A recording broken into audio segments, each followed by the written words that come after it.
राजस्थान, गुजरात, दिल्ली या बाहर भी हो सकता था। सबों को पता है कि मैं ग्लोबल टेंडर्स में इन्वॉल्व था, गडकरी जी के साथ डायरेक्ट मेरा संबंध था और हमारे देन से कुछ रोडें बनी यहाँ पे, मैंने कंधा लगाया, लेकिन मैं उसको भुनाना नहीं चाहता हूं क्योंकि मैं नेता नहीं हूं, मैं आपके समाज का बच्चा हूं और कुछ काम करने के लिए आया हूं।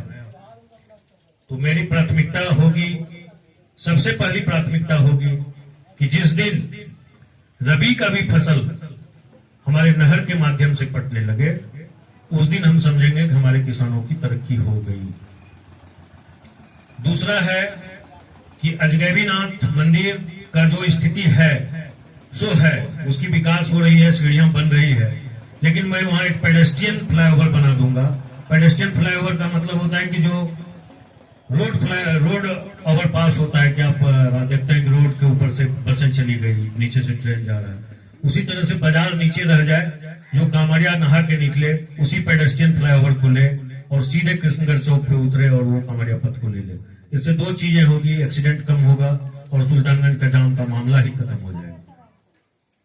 तीसरी चीज है जो सुल्तानगंज के इसमें मैं काम करना चाहता हूं कि ग्राउंड वाटर की स्थिति, ग्राउंड वाटर की जो स्थिति है आज जमीन के अंदर की स्थिति, मैंने देखा है इस इलाके में ऊपर से पंपिंग सेट चलते हुए, आज स्थितियां ये हुई है कि 400 फीट पे पानी है। वो जो बच्चा उनके गोद में है उसके अगले पीढ़ी को गंगा पे डिपेंड करना पड़ेगा, जो आज तक किसी विधायक ने नहीं सोचा।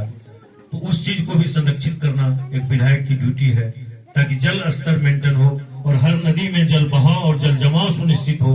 ये भी एक विधायक का दायित्व है। विधायक अपना कर्तव्य भूल चुका है। विधायक के जो 3 प्रमुख कर्तव्य हैं उसमें 2 इंपॉर्टेंट कर्तव्य है। पहला है स्वास्थ्य। स्वास्थ्य मतलब यदि इस कष्टिकड़ी गांव में किसी आदमी को ऐसा कोई बीमारी हो जाता है जिसके लिए उसको एम्स जाना है, उसको पीजीआई जाना है, ठीक है विधायक जी अपने नहीं जा पाएंगे, लेकिन विधायक जी की ये ड्यूटी है कि अपने प्रतिनिधि के साथ उसको पैरवी लगा के पीजीआई में या एम्स में भर्ती करा के इलाज करा के अपने गांव में सुरक्षित पहुंचा दे। स्वास्थ्य की पूरी जवाबदेही विधायक की है। दूसरा बात है शिक्षा। शिक्षा का गार्जियन ही विधायक है। जब तक वो गुणपूर्ण शिक्षा के लिए मॉनिटरिंग नहीं करेंगे, शिक्षा का विकास नहीं हो सकता है। ये 2 जो इंपॉर्टेंट चीज है विधायक के पास, स्वास्थ्य और शिक्षा, उसकी बात तो आज 30-35 वर्षों से खत्म ही हो गई है। अब छोटी सी बात है विकास की बात। 5 करोड़ रुपया शायद ये राशि मिलती है उनको, विधायक जो भी हो उनको 5 करोड़ की राशियां मिलती है। मेरा ये कहना है कि उस 5 करोड़ से यदि इसी गांधी बेलारी का विकास हो जाए तो हम मान जाएंगे कि 5 करोड़ रुपया बहुत पैसा होता है।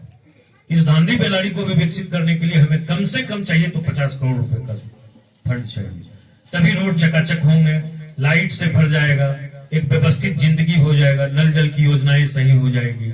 और जितने भी पीएससी हैं, मैं आपसे वादा कर रहा हूं, यदि आप लोग हमारे पीछे कंधा लगाइएगा, जितने पीएससी उसमें 24 घंटा एमबीबीएस डॉक्टर मैं उपलब्ध करवाऊंगा, नहीं तो मैं इस पद से रिजाइन कर दूंगा। 24 घंटा एमबीबीएस डॉक्टर आपके गांव में मिलेंगे। और विधायक का जो कर्तव्य था, मैंने वहां उस 5 करोड़ के चलते क्या होता है कि हमारे समाज के लोग उसके पीछे मोटरसाइकिल दौड़ाते हैं, दौड़ाते रहते हैं। क्योंकि मैंने ग्लोबल टेंडर में काम किया है, अरबों खरबों का टेंडर किया है, तो मैंने देखा है ठेकेदार को क्या बचता है। 5 साल 3 साल तक दौड़ता है विधायक के पीछे, उसका विधायक ये काम 5 लाख का उठा के दे देता है, उसमें वो खुश हो जाते हैं। और अभी विनोद बाबू ने बताया कि कितना कमीशन है, मैं खुल के नहीं बोलूंगा, राजनीति मंच है और हमें चुनाव भी लड़ना है, तो मैं खुद के नहीं बोलूंगा कि कितना कमीशन है, सभी लोग जानते हैं उस चीज को। तो जब उसको वो काम मिल जाता है, वो बेचारा आता है, बड़ा खुश होता है, अपने दोस्तों को, अपने समाज में बताता है विधायक जी हमको काम दिए।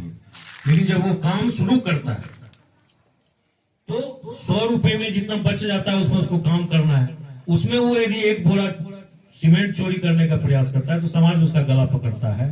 और अंतिम में हम लोग कहते हैं ना अपने देहाती में, सब धन 22 पैसेड़ी, वही हो जाता है। तो हम अपने जनता से भी अपील करना चाहते हैं कि विधायक के पीछे भागना छोड़िए, विधायक को अपने पीछे भगाइए, तभी एक सुसज्जित और शिक्षित समाज का विकास हो सकता है। विधायक वो हो, इस हाउस चल रहा है आज सैटरडे है, शाम में हाउस खत्म होना है, तो 8 बजे रात तक वो सुल्तानगंज या भागलपुर में उपलब्ध हो, ताकि हमारे दुख दर्द को वो समझ सके और उनसे बैठ के हम बात कर सकें। विधायक क्या है, इस चीज को समझिए। जो हमारे गांव में वार्ड मेंबर होता है, वो एक पंचायती राज व्यवस्था का एक वार्ड मेंबर हुआ। उसी तरह से बिहार सरकार के राज्य का एक व्यवस्था हुआ और एक वार्ड मेंबर हुआ विधायक। वो बहुत बड़ा हस्ती नहीं है, राइफल और पिस्तौल लेके घूमता है, इसका मतलब ये नहीं है वो बहुत बड़ा आदमी है। वो एक वार्ड मेंबर ही है। हम लोग उस वार्ड मेंबर को ठीक नहीं कर पा रहे। हम लोग दोष देते हैं, मुखिया जी ने ये नहीं किया, मुखिया जी ने वो नहीं किया। मुखिया जी हमारे ग्रामीण हैं, मुखिया जी हमारे सामने आते जाते हैं। मुखिया का ये दायित्व नहीं है। ठीक है, हम लोग सम्मान देते हैं मुखिया जी को, घर का पंचायत कर लेते हैं, घर का बात कर लेते हैं, सम्मान देते हैं, इसलिए उनको बैठा के पंचायत कर लेते हैं। ये काम मुखिया का नहीं है, ये काम विधायक का है। तो विधायक जी को अपने समाज को सुसज्जित करने के लिए तभी आना पड़ेगा जब एक बार हर गांव वाले, ये कस्टिकड़ी की बात नहीं है, जो गंदा आदमी है उसको बाहर भगाइए। देखिए दूसरे बार से पैर पकड़ने आएगा कि हमसे क्या गलती हो गई थी कि आपने हमको वोट नहीं दिया। तो जरूरी है, आप जिस चीज के लिए वोट देते हैं, आपने 7 निश्चय के लिए वोट दिया, 5 निश्चय ही पूरा हुआ। आपने बिजली के लिए वोट दिया, बिजली आई।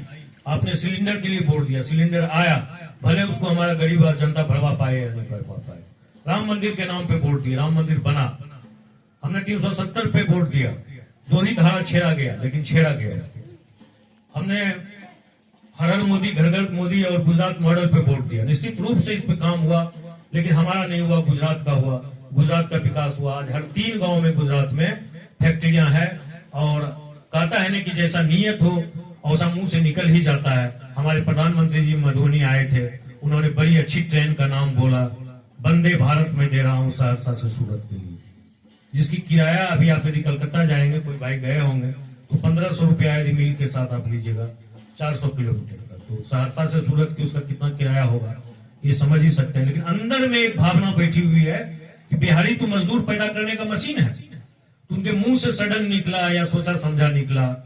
वो कहते हैं क्या कि जिससे हमारे मजदूर भाइयों को सूरत पहुंचने में दिक्कतें नहीं होगी। ये अपमान नहीं है बिहारी का, तो क्या है? ये अपमान ही तो है। हम लोग अपना विकास उस दिन समझेंगे। हम ये नहीं कहते हैं कि गुजरात से और महाराष्ट्र से और हरियाणा से भर भर के ट्रेनें हमारे यहाँ आए। एक भी बच्चा, प्रशांत जी की परिकल्पना के हिसाब से यदि एक भी बच्चा दूसरे स्टेट से हमारे स्टेट में नौकरी खोजने के लिए आ जाएगा, उस दिन हम समझेंगे कि हमारे समाज और हमारे राज्य का विकास हो गया। तो ऐसे समाज का परिकल्पना हम लोग करें। लोग सो के सपना देखता है, हम लोग जागते हुए सपना देखें, और उस सपना को साकार करने के लिए अपना 5 साल का ये कांधा दें। यदि वो चीज सही नहीं लगे, एक्सपायरी दवा खाते खाते तो परेशान है, एक बार एंटीबायोटिक चेंज करके देखिए, यदि काम कर गया तो ठीक है। आगे क्या होगा जन स्वराज का, मैं आपका ग्रामीण हूं, क्षेत्रीय हूं, इसलिए मैं नहीं बोलूंगा बहुत चीज। आगे क्या होगा उसकी कोई गारंटी नहीं है। मैं ही यहाँ से भाषण दे रहा हूं, मैं बमाउन हूं, शैतान हूं। जब आप किसी पे विश्वास कीजिएगा तभी वो आपके साथ विश्वासघात करेगा। यदि आप विश्वास ही नहीं कीजिएगा तो घात बाद में आता है, विश्वास पहले आता है। एक बार विश्वास करके देखिए। इस समाज को निश्चित रूप से मैं कंधा दूंगा, एक नेता के हैसियत से नहीं, जिस हैसियत से आज आया हूं उसी हैसियत से हमको पाइएगा। कोई बॉडीगार्ड हमारे साथ नहीं देखिएगा, ना कोई तामझाम देखिएगा। हम हर जगह सुल्तानगंज और साकुंड को 2 यूनिट बनाकर वहां पे अपने प्रतिनिधि को नियुक्त करूंगा कि एक आदमी स्वास्थ्य देखेगा, दूसरा आदमी शिक्षा देखेगा, तीसरा आदमी विकास देखेगा। वो आप ही के समाज का होगा, वो मैं नहीं हूँ, वो मैं नहीं होऊंगा। मेरे पास रिकमेंडेशन आएगा कि जनता का ये डिमांड है, फिर मैं पब्लिक के बीच जाऊंगा और पूछूंगा कि ये बात सही है। यदि उन्होंने मुहर लगा दिया तो उसी पे काम होगा। लेकिन जो सही आदमी है उसी को मैं प्राश्रय दूंगा, गलत आदमी को मैं अपने अंदर में सटने नहीं दूंगा, चाहे मैं चुनाव जीतूं या हार जाऊं। तो मैं एक ईमानदार व्यक्ति हूं, इसलिए सीना ठोक के बोलता हूं। मेरे बाबूजी अनकंटेस्ट मुखिया रहे, कभी उन्होंने 1 पैसा कमीशन नहीं लिया। भाई मुखिया रहे 15 साल, 1 पैसा कमीशन नहीं लिया। बगल में पंचायत है, आप लोग पता कर सकते हैं। तो वही एक प्रूफ है कि जब बाप और भाई ने पैसा नहीं लिया तो मैं भी नहीं लूंगा। इतना प्रमाण तो मिल सकता है अपने पुरखों को देखते हुए। ये कुछ बातें हैं जो समाज के पास करने आए हैं। एक बार आप लोग ठंडे दिमाग से सोचिए कि बिहार